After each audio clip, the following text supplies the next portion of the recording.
Padre, nos ponemos en tus manos, Rey. Que cada palabra, Señor, que cada enseñanza que recibamos verdaderamente traiga convicción plena en nuestros corazones. Que estemos fundamentados, como siempre, en tu perfecta voluntad, en lo que tú estableciste, mi Dios. Que nos dé sabiduría, pero sobre todo esos cimientos para poder tener el conocimiento, Padre, que nos va a llevar a reaccionar, a accionar y a llevar nuestra vida bajo tu plenitud. En el nombre de Cristo Jesús nos ponemos en tus manos, de bendito. Amén.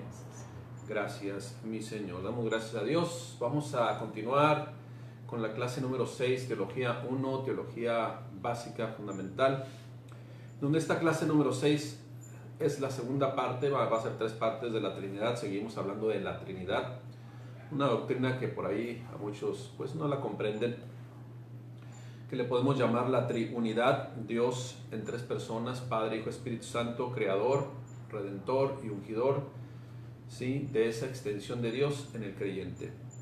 Si definimos Trinidad, la triunidad, vamos a ir y vamos a llegar que es la existencia eternamente de Dios en 3 personas, o que se manifiesta por medio de 3 personas. Podemos llamarle así, de 3 dispensaciones, ¿no?, en cuanto a los momentos de cómo se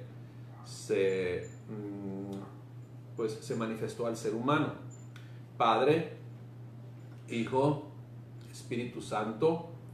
Y cada persona es plenamente Dios, como lo empezamos a ver la semana pasada, y hay un solo Dios. Primera de Juan 5:20, vamos a seguir hablando de la segunda persona de la Trinidad, nuestro Señor Jesucristo. Primera de Juan 5:20 dice lo siguiente: pero sabemos que el Hijo de Dios, con H mayúscula, Dios T mayúscula, ha venido y nos ha dado entendimiento para conocer al que es verdadero. Y estamos en el verdadero, en su Hijo Jesucristo. Este es el verdadero Dios y la vida eterna. Y eso lo estaba diciendo alguien que caminó con Jesús, alguien que testificó todas aquellas obras grandiosas y maravillosas de la segunda persona de la Trinidad, Jesucristo, el Mesías, el ungido de Dios, nuestro Salvador. Y en ese sentido, también el apóstol Pablo nos dice a nosotros, pues, haya pues en vosotros este mismo sentir que hubo también en Cristo Jesús, o que aprendimos de Cristo Jesús, porque se vio, se manifestó, el cual, siendo en forma de Dios, no estimó el ser igual a Dios como a cosa que aferrarse, sino que se despojó de sí mismo, tomando forma de siervo, vino a servir, hecho semejante a usted y a mí, a los hombres, y estando en esa condición de hombre, se humilló a sí mismo, haciéndose obediente hasta la muerte, y muerte de cruz, que era una muerte de las más vamos a llamarle, tanto vergonzosas como también más crueles que el ser humano había inventado. La divinidad. Si nosotros hacemos una definición de divinidad, estamos hablando que divinidad es sinónimo de deidad. ¿Qué es deidad? Pues es un ser natural al que se le rinde culto. Ahora, tanto en el Antiguo Testamento como en el Nuevo Testamento, y como hoy en nuestra actualidad, pues la gente le rinde culto a varias cosas. La gente le rinde culto hasta a un equipo de fútbol, o a un equipo de béisbol, o a un artista. Entonces, por eso dicen, se ve divino, ¿no?, porque se le reconoce, se le rinde culto. Pero dice la palabra de Dios, acuérdense el primer mandamiento, que no te harás imagen, ¿verdad?, de lo que está en el cielo, en la tierra, porque le vas a entregar a esa cosa, a esa imagen, tu voluntad. Y Dios, solamente a Dios, usted y yo, ya como creyentes, como hijos de Dios, con esa revelación del Espíritu Santo, sabemos que al único que merece la gloria, honra, alabanza, el reconocimiento y la adoración y el rendirle culto solamente es al Creador. Ninguna cosa creada puede tomar el lugar de Dios. Repito, ninguna cosa creada. Por eso decíamos la semana pasada que Jesucristo fue parte de la creación, ¿sí? Si en unos momentos más adelante vamos a ver que es el unigénito del Padre, el único en su género, ¿sí? La divinidad, pues, es una deidad, es Dios mismo, con D mayúscula, con D mayúscula. a alguien que se le rinde culto. Romanos 1:20, ¿por qué le vamos a rendir culto a nuestro Padre Celestial, a nuestro Dios, a nuestro Creador? Pues solamente un versículo voy a mencionarle, porque Él es el dueño de todas las cosas y Él es el que hizo todas las cosas, ¿no? Romanos 1:20 dice, porque las cosas invisibles de Él, su eterno poder y deidad, se hacen claramente visibles desde la creación del mundo, siendo entendidas por medio de las cosas hechas, de modo pues que ya no hay excusa. Yo no creo en Dios. Bueno, no crees en lo que estás viendo alrededor tuyo. Alguien lo hizo, no apareció solo, como mencionamos la semana pasada también, ¿verdad? ¿Y quién hizo ese sistema solar? Nadie se hizo solo, no pudo ser posible. Bueno, imagínense, si no puede ser posible que se haga algo aquí humanamente, que alguien lo puede diseñar con los materiales que Dios puso, imagínense diseñarlo sin materiales de la nada. Entonces hay que reconocer eso. Filipenses 2:8, por eso dice, ya le leí, ¿verdad? Haya pues este mismo sentir que hubo en Cristo Jesús. Él se humilló a sí mismo y se hizo obediente hasta la muerte. Y en eso nos enseña también qué es el amor de Dios por nosotros. Entonces vamos a ver, Dios el Padre, cuando hablamos de Dios el Padre, hablamos de nuestra deidad, ¿verdad? De aquella divinidad suprema. Como lo vimos en Romanos 1:20, es el creador de todo lo que da testimonio del creador. Y todo lo que vemos es la prueba fehaciente de ello. Si nosotros ponemos atención, pero verdaderamente ponemos atención en nuestro entorno, vamos a ver la grandeza de Dios, vamos a ver la omnipotencia infinita, vamos a ver el eterno amor e inmutable amor de Dios, así como todos los demás atributos de Dios. Acuérdense, ¿no? Cuando por primera vez el ser humano pisó la luna, se dice por ahí una historia que hubo dos opiniones, ¿no? Una que dice, bueno, pues ya estamos acá en el espacio, en el cielo, y yo no veo por ningún lado a Dios, ¿verdad? Uno por ahí. Y mientras la otra persona dijo, bueno, pues yo no veo a Dios, pero veo toda su creación, todo lo que Él hizo, para usted y para mí, hermanos. Así es de que, pues ya sería necedad el mantenerse voluntariamente no creyendo en alguien que hizo todas las cosas, en el Creador precisamente. Ahora, Jesucristo, el Hijo, fue su nacimiento virginal. Jesucristo nació, de acuerdo a la Escritura, de una virgen, ¿sí?, sin casarse, y que no tuvo relaciones para concebir por medio, como dice la Escritura, que lo vamos a leer en Lucas 1:26 al 38. Lucas 1:26 al 38 narra cómo fue el nacimiento de nuestro Señor Jesucristo, o desde la concepción. Dice Lucas 1:26, al sexto mes, uno está hablando en referencia a cuando también Elizabeth había quedado embarazada, la prima de María. Al sexto mes, el ángel Gabriel fue enviado por Dios a una ciudad de Galilea llamada Nazaret, a una virgen desposada con un varón que se llamaba José, de la casa de David, o sea, de la descendencia de David, y el nombre de la virgen era María. Y entrando el ángel en donde ella estaba, dijo, le saludó así, salve, muy favorecida, el Señor es contigo, bendita tú entre las mujeres. Mas ella, cuando le vio, se turbó por sus palabras y pensaba qué salutación o quién le había saludado. Entonces el ángel le dijo, María, no temas, porque has hallado gracia delante de Dios, y ahora concebirás en tu vientre y darás a luz un hijo, y llamarás su nombre Jesús, ¿verdad? Este será grande y será llamado Hijo del Altísimo, y el Señor Dios le dará el trono de David su padre, y reinará sobre la casa de Jacob para siempre, y su reino no tendrá fin. Eso habla de la eternidad. Entonces María dijo al ángel, ¿cómo será esto? Pues no conozco varón. La palabra conocer, ahí no he tenido relaciones sexuales, esa es la palabra conocer. Respondiendo el ángel le dijo, el Espíritu Santo vendrá sobre ti, y el poder del Altísimo te cubrirá con su sombra, por lo cual también el santo ser que nacerá será llamado Hijo de Dios, con H mayúscula. Y he aquí tu parienta Elizabeth, ella también ha concebido hijo en su vejez, y este es el sexto mes para ella, la que llamaban estéril, porque nada hay imposible para Dios. María fue una sierva de Dios, fue una sierva obediente, consagrada a Dios. Y obviamente fue escogida precisamente por ello. Y Dios le da ese ministerio, por llamarle así, de traer a nuestro Señor Jesucristo a este mundo, de usar ese vaso frágil, de usar ese medio.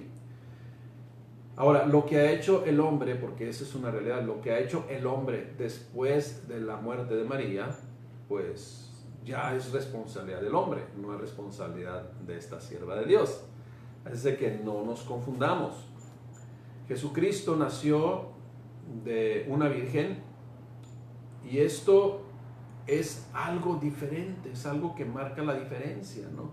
Por eso la palabra de Dios en Juan 3:18 habla que Él es unigénito del Padre. ¿Qué es unigénito del Padre? Único en su género, o sea, no hay otro que pueda tomar su lugar, absolutamente nadie. Es la segunda persona en la Trinidad, es el Dios hecho carne, Él es el verdadero Dios y la vida eterna. Juan 3:18 por eso dice lo siguiente, fíjese lo que confirma. El que en Él cree no es condenado, pero el que no cree en Él ya ha sido condenado, porque no ha creído en el nombre del unigénito Hijo de Dios. O sea, no creer en Jesucristo habla de permanecer fuera de la voluntad de Dios, habla de permanecer fuera del redil de Dios, habla de una condenación. ¿Por qué?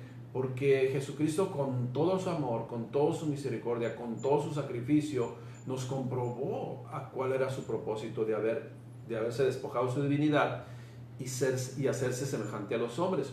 Sin embargo, como le digo, la gente sigue rechazando y mucha gente dice, no, yo no hubiera crucificado a Cristo. Bueno, con sus acciones, con sus actitudes, lo siguen crucificando. Cualquier persona que se declare ateo sigue crucificando al Señor Jesucristo. Cualquier persona que diga, no, eso no es para mí, sigue crucificando y gritando, ¿verdad? Con un odio, crucifiquen a Jesucristo otra vez. Esa es la realidad.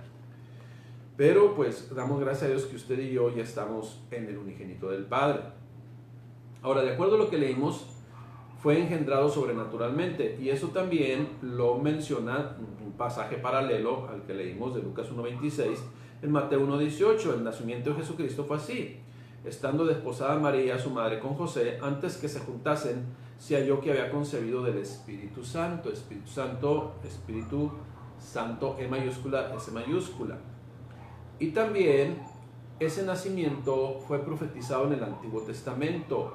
Isaías 7:14, por tanto, dice, el Señor mismo os dará señal.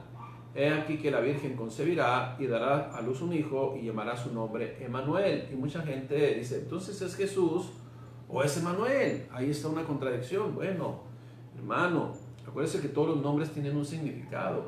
Lo que realmente está diciendo, y será verdaderamente Dios con nosotros. Precisamente Emmanuel quiere decir Dios con nosotros, el Dios hecho carne, el Jesucristo, ¿verdad? Que es el Salvador, que vino, para eso vino Dios a este mundo, a salvar al mundo precisamente. Así que la naturaleza de Jesús, tenemos que encontrar esto, en la naturaleza de Jesús tenemos que encontrar esto. Él era 100%, o fue 100% humano, y al mismo tiempo fue 100% divino. Eso es lo que nosotros encontramos ahí en 1 Timoteo 2:5. Dice, porque hay un solo Dios y un solo mediador entre Dios y los hombres, Jesucristo hombre. Jesucristo hombre, el Salvador hombre, el Dios hecho carne, hombre que vino a salvar al mundo. Así es de que Él fue Jesucristo hombre, fue Jesucristo Dios. Jesucristo 100% hombre, Jesucristo 100% Dios, 100% digno de alabanza, de adoración, de reconocimiento, ¿sí? De entregarle nuestra voluntad y de adorarle. Precisamente es una divinidad. Vamos a hablar un poquito del Jesús humano, 100% hombre. Como ya mencionamos, nació como todos nosotros, o sea, todo, igual que usted y yo. María dio a luz, hubo un alumbramiento. Ese es lo que aconteció. Sin embargo, fíjese bien, ¿por qué Dios escogió que fuera así y que el Espíritu Santo interviniera en esa concepción? Porque el Espíritu Santo es la tercera persona de la Trinidad y está sin mancha. Dios es perfecto, Dios es puro, Dios es santo, Dios es sin pecado. Jesucristo es puro, santo y sin pecado. ¿Por qué? Porque no trae el gen del hombre, el gen de Adán. Por eso un hombre no podía venir sobre María, porque si no le iba a cargar de pecado, le iba a heredar de pecado. Por eso tuvo que venir el Espíritu Santo, la tercera persona de la Trinidad, que es esa operación de Dios, esa, vamos a llamarle, tercera persona de la Trinidad, que viene y unge al hombre y que opera sobrenaturalmente en el hombre y en todo lo relacionado a la creación. Así es que no pecó, Jesucristo no pecó, aunque fue tentado en todo, ¿sí? ¿Por qué no pecó? ¿Por qué se mantuvo puro y santo? Porque no traía la naturaleza adámica, no traía el pecado. En Lucas 9:44, nuestro Señor Jesucristo se autonombró el Hijo del Hombre, con H mayúscula y las dos H mayúsculas, Hijo de Dios, Hijo del Hombre. En Lucas 9:44, Jesús también manifestó sentimientos y cualidades como humano, ¿sí? Juan 11:35 da testimonio que Jesús lloró, pero por la incredulidad de la gente. También Jesús experimentó sed, hambre, dolor, cansancio, etc., como naturalmente un hombre lo puede sentir. Entonces Jesús 100% humano, Jesús 100% divino. En Isaías 9:6 dice lo siguiente: porque un niño nos es nacido, hijo nos es dado, y el principado sobre su hombro, y se llamará su nombre admirable, consejero, Dios fuerte, Padre eterno, príncipe de paz. Si a nadie se le puede decir Padre en este mundo, ¿sí? Y sin embargo Jesucristo es llamado, profetizado desde el Antiguo Testamento, príncipe de paz, Padre eterno, Dios fuerte. ¿Me explico? Y luego dice: lo dilatado de su imperio y la paz no tendrán límite, no tendrán, o sea, será eternamente, eterno totalmente. No tendrá límite su reinado sobre el trono de David y sobre su reino, disponiéndolo y confirmándolo en juicio y en justicia desde ahora y para siempre. ¿Quién hará esto? Dice: el celo de Jehová de los ejércitos hará esto. El celo por su pueblo, el celo porque usted y yo seamos erradicados de la maldad, quitando por medio de Cristo precisamente también la herencia de pecado. Tomás reconoció que él, acuérdense que fue uno de los discípulos y fue testigo de muchas cosas que el Señor Jesucristo hizo. Fue el que dijo, ¿verdad? Hasta si no metiere mi mano en su costado y viere sus heridas, ¿verdad?, en sus manos, no creeré. Entonces, cuando se le manifestó ya resucitado nuestro Señor Jesucristo en Juan 20:28, cuando se le manifestó y le dijo: Tomás, ¿verdad?, él contestó de una manera, vamos a llamar, en admiración, en proclamación, ¿sí? Jesús mío y Dios mío. Así le dijo: Jesús mío y Dios mío. Jesús el hombre y el Jesús divino, ¿sí? Jesucristo, pues, mostrando atributos exclusivamente del Padre. Dios tiene atributos exclusivos que son la omnisciencia, omnipotencia, omnipresencia, ¿sí? Ahora, y en todo su andar, nuestro Señor Jesucristo precisamente manifestó esas características, factores o atributos exclusivos de Dios. Omnipotente, por ejemplo, Mateo 28:18, Él dice: toda potestad me es dada en el cielo y en la tierra. Todo poder, esa es omnipotencia.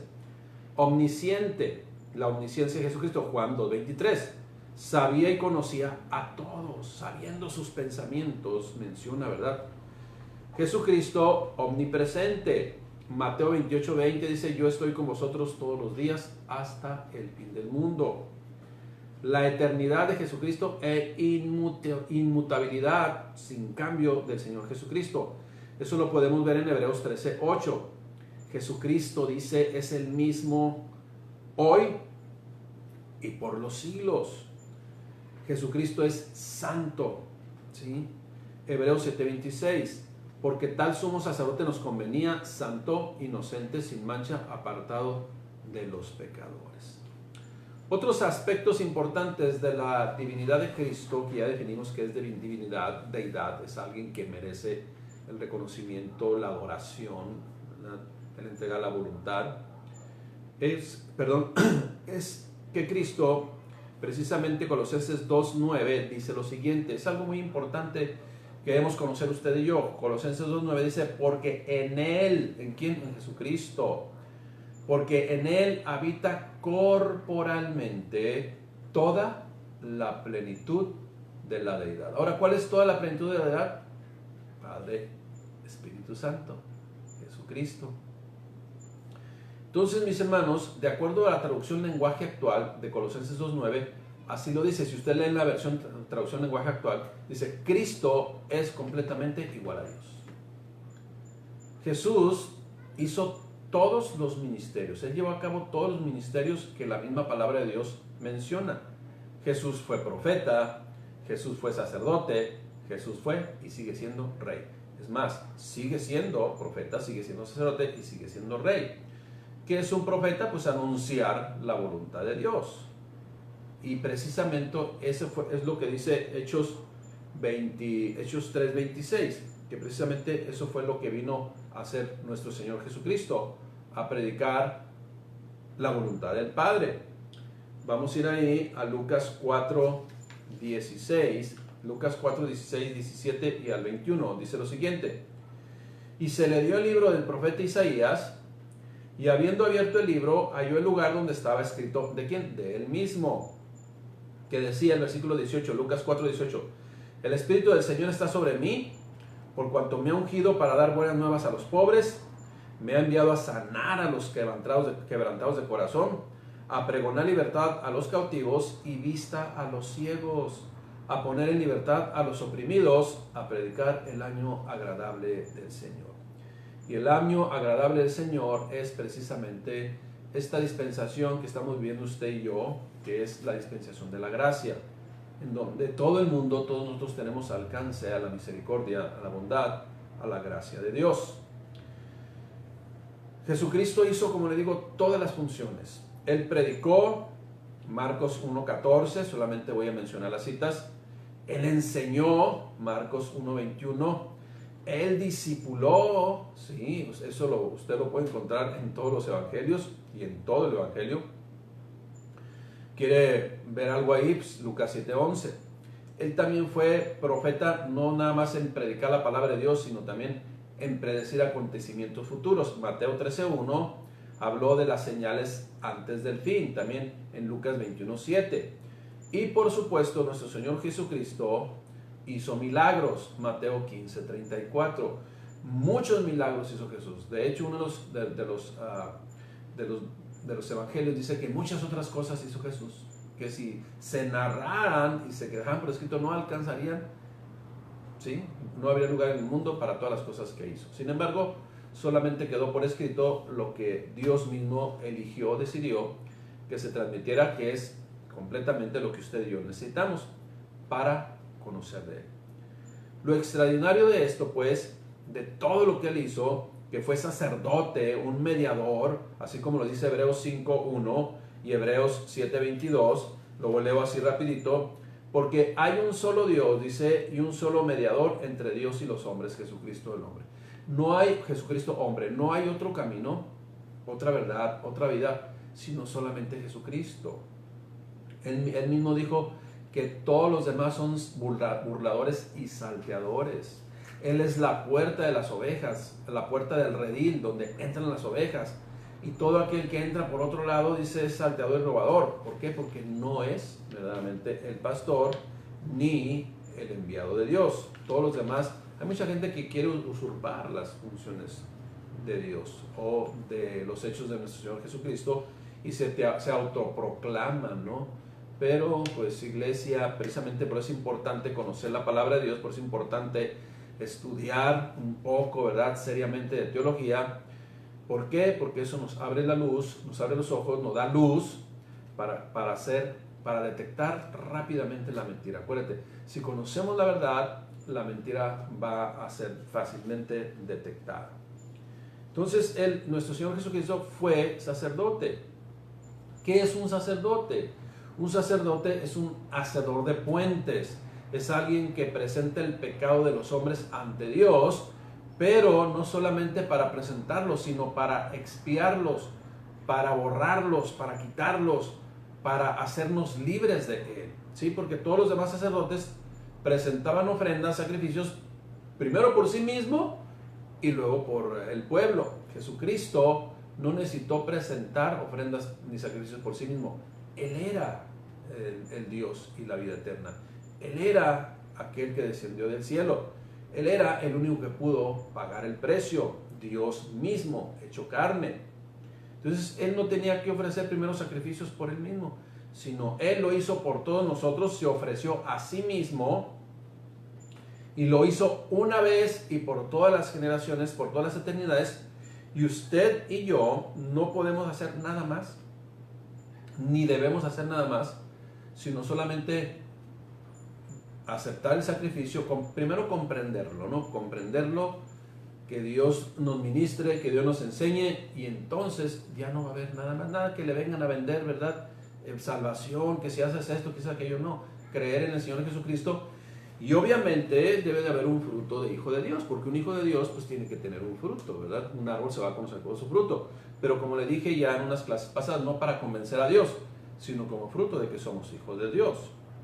Entonces Él fue sacerdote, el sumo sacerdote, ¿sí? Y nadie puede tomar su lugar. Rey, ¿sí? Rey, Él gobernó sobre sus seguidores. Lucas 1:31 dice que Dios le daría el trono de David. ¿Por qué le daría el trono de David? Ya se lo había dado, ya sabemos quién era, pero iba a ser reconocido como el rey, ¿sí? El rey del pueblo judío, o el rey de los judíos. Precisamente es lo que dice Mateo 2:1 y 2. Preguntan, ¿dónde está? Bueno, pregunta a aquel, ¿verdad?, que quería buscar, escuchó que había nacido Jesús, y entonces él dijo, ¿dónde está el rey de los judíos? Mateo 27:37, cuando Jesús fue crucificado, Pilato puso, ¿verdad?, este es el rey de los judíos.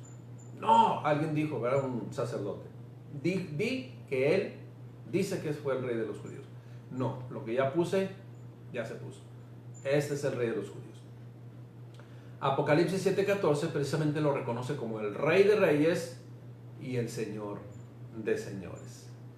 Y un sinnúmero de atributos, o un sinnúmero de factores, un sinnúmero de términos identifican al Señor Jesucristo, la segunda persona de la Trinidad.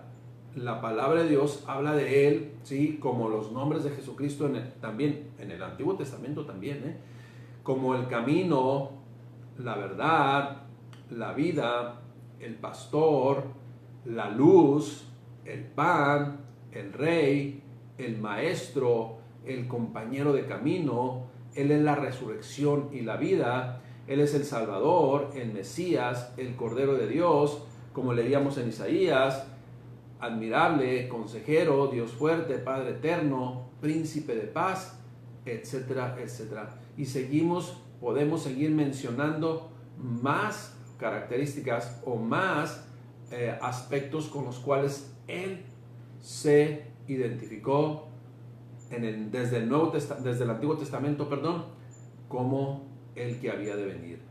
Él era el Cordero, Él fue la roca, Él fue la peña. Los tipos de Jesucristo en el Antiguo Testamento, Moisés, todos los sacerdotes, los profetas, tipos de Cristo. Se le apareció, ¿verdad?, a Jacob, el ángel de Jehová, una cristofanía. Cristofanía quiere decir que es una forma de Cristo o algo que se manifiesta como Él, ¿verdad?, como Dios. También hay teofanías de Dios y cristofanías. Iglesia, entonces, esta es la segunda persona de la Trinidad, Jesucristo, la segunda clase de lo que nosotros titulamos, ¿verdad?, la Trinidad. Padre, Hijo y Espíritu Santo. La triunidad, en donde el Padre es el Creador, el Hijo es el Salvador, el Redentor, el que pagó el precio, el que se ofreció a sí mismo para quitar la maldad, el pecado, desarraigar el pecado de los corazones del ser humano y hacerlos aceptos en Él ante el Padre. Y por supuesto, la tercera persona de la Trinidad, aquel que dijo el propio Señor Jesucristo: os conviene que me vaya, porque si no me fuere, no os enviaré, no podría enviarles el Consolador, y Él es quien os guiará a toda verdad. Esto es la Trinidad. La próxima semana vamos a hablar un poquito más ahora del Espíritu Santo. Demos gracias a Dios, demos gracias a Dios. Mi Dios, te damos gracias, Padre, porque solamente en ti podemos ser lo que tú esperas. Solamente por medio de Cristo podemos alcanzar de tu misericordia, de tu bondad, de todo lo que tú tienes preparado para todo ser humano, Padre, porque tú no haces acepción ni excepción de personas. Para ti todos somos iguales, Padre, y todos tenemos la misma oportunidad. Lo único que requerimos es reconocer en nuestra mente, en nuestro corazón, en todo nuestro ser, que tú eres esa divinidad, Padre, esa única divinidad al cual debemos rendir culto, adoración, exaltación, reconocimiento, Padre, porque no hay ninguno otro que sea como tú. Y también en el caso de la segunda persona de la Trinidad de Jesucristo, también dice tu palabra que no hay otro nombre dado a los hombres en el cual la gente, las personas, cada uno de nosotros podamos ser salvos, sino solamente en el nombre de Cristo, nuestro Señor y Salvador. Gracias, Padre, en el nombre precioso de tu amado Jesucristo. Amén. Que Dios les bendiga, hermanos. Teología básica para todos. Dios les bendiga.